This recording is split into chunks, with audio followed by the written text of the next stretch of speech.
Greetings, YouTubians, and welcome back to Wayne's Sharp World, where today we're going to play with our meat. I mean, beat our beef. Review a knife.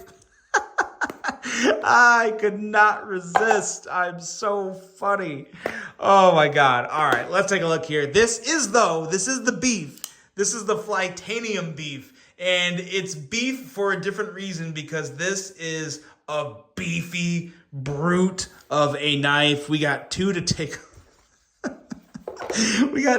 a look at, and oh my God, I'm an idiot. It was funny. It was funny. I'm gonna tell myself it was funny, whether you agree with me or not. I don't care because I thought it was hilarious. All right, the show must go on. Let's get on with this review here. Thank you guys for tuning in. If you like what you see, do me a huge favor. Hit that subscribe button. Follow along. I'll continue to bring you the content and amazing jokes. But now let's get into the overall specs on these big brute of a knife. Budget knives. These are budget knives. These things are very much a budget knife. They're everything B. They are beef. They are brutes. They are budget. They're bold and they're big.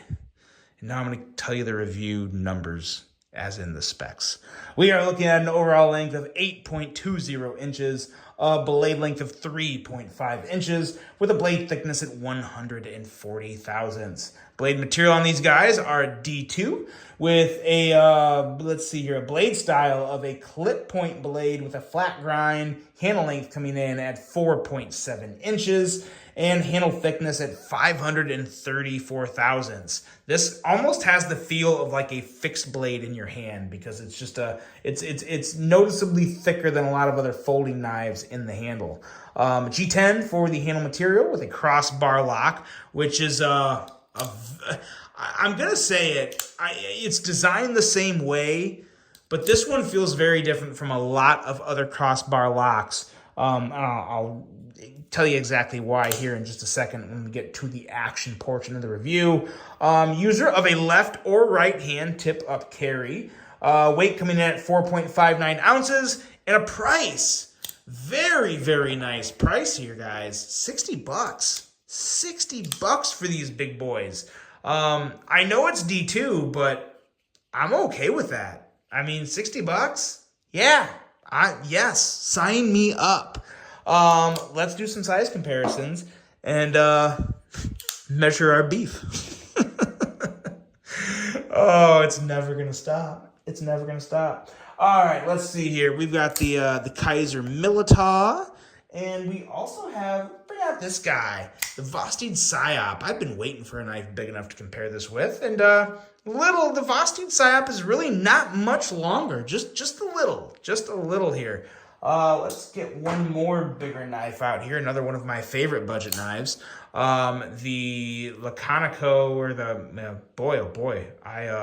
Prado. Jeez, ow. The CGRB Prado. I can't believe I forgot the name of that guy. But there you go. There is some size comparisons right there. So as you can see, needless to say, this is a big knife. This is long. This is thick. This is chunky.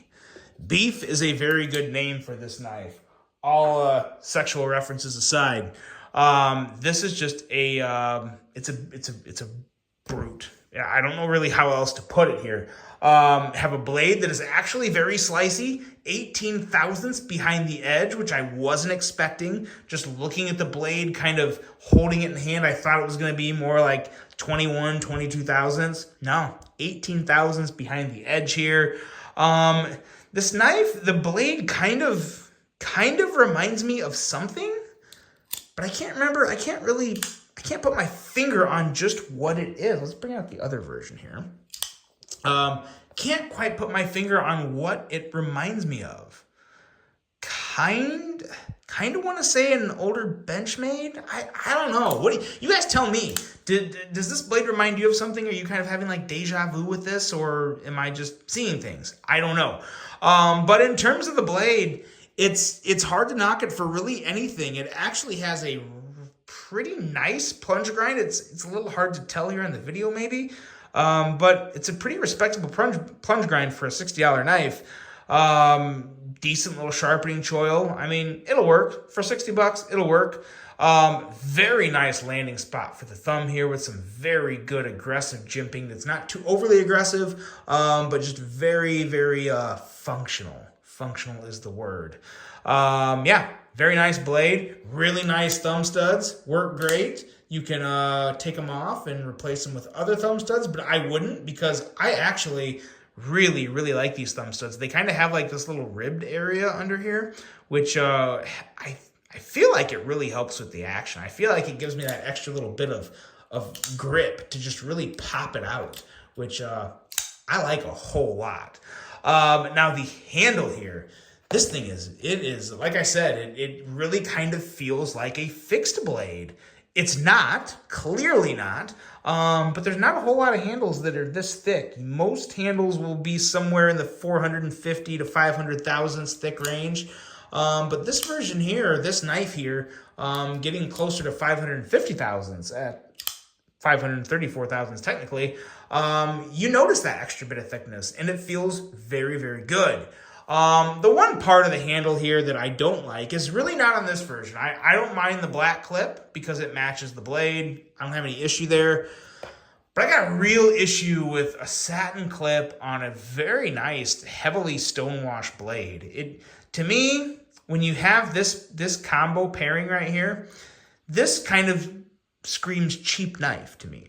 And this is not a cheap knife. I'm not saying that. But that's what the appearance lets off.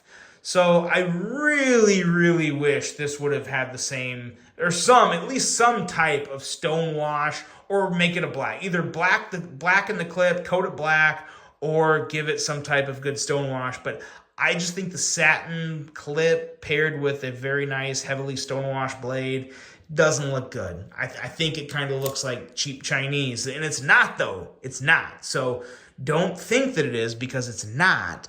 I think they could have done better on the finish of the clips that are not black coated. I think some stonewashing there would have went a very long way, I guess is all I'm trying to say. But to be totally honest, that's really the only negative thing I have to say about either of these knives.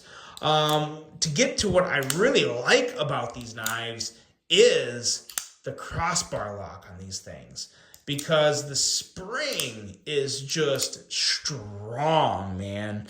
I mean, I've said in the past that CJRB / Artisan Cutlery do a really good job with their crossbar locks, because I feel like the tension's a little stronger than other crossbar locks. This is noticeably stronger.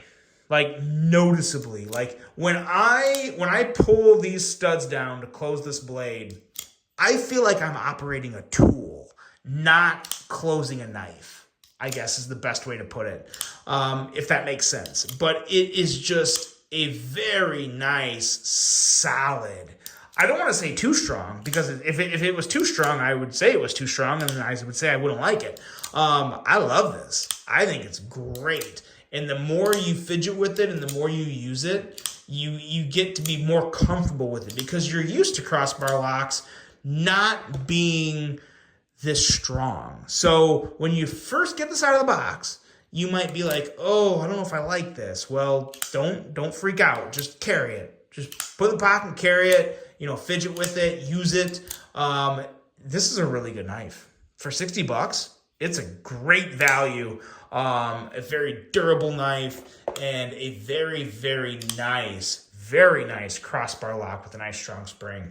I'm really happy with these. I really, outside of the satin clip with the stonewash blade, I've got no complaints. I don't care about D2 for $60. I'll take some D2. Really like what Titanium is doing here.